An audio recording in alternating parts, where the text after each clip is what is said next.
So here's the thing, I liked Goosebumps 2. I think I prefer the original, but Goosebumps 2 is a solid movie. If the first movie didn't exist at all and this came out in 2015, I would be satisfied with what they decide to do with the Goosebumps movie. But that's also the problem. This movie is barely a sequel to Goosebumps at all. The only cast that comes back is Jack Black as R.L. Stine in a limited role, and the only story from the previous movie brought over is that the lore of the original books releasing the monsters had to be explained in the first movie, and in the second movie it was just implied. Now I know what you might be thinking, but Cole, it's just a loose sequel. That doesn't necessarily make it a bad sequel, and you're right, but it doesn't stop there. Let me describe where we were at the end of Goosebumps. R.L. Stine, having moved back to his hometown, is now a teacher at the local school. All of his books are destroyed except one he wrote to bring back his daughter. It now finally seems like he's settled down and is living a happy life. But wait, there's a twist ending where the Invisible Boy starts writing a book called Return of the Invisible Boy. Spooky.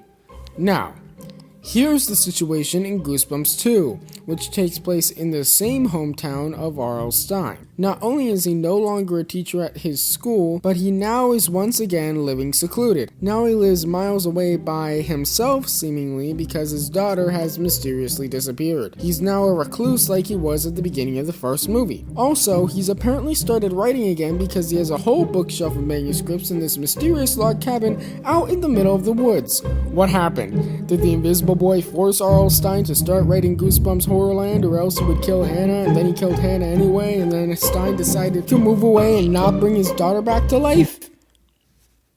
See what I mean? That's why this movie is a bad sequel.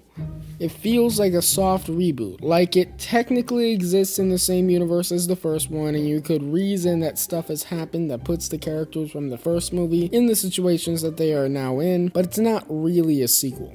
Now, maybe someday I'll make a video about what I would do with the Goosebumps franchise, but to keep things brief right now, I see two very simple solutions. 1. Make this a prequel to the first one. Put in a cameo for Hannah and have R.L. Stine decide to move back to his hometown at the end of the movie to make sure nothing like this happens again. Or, alternatively, number 2, don't have R.L. Stine in this. Seriously, he's barely in this.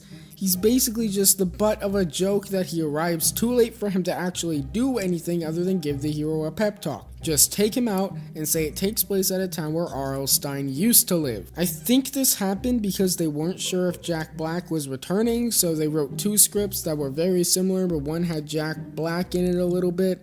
But that's no excuse. Come on, Sony. Despite what some of the internet says, you can do better than this.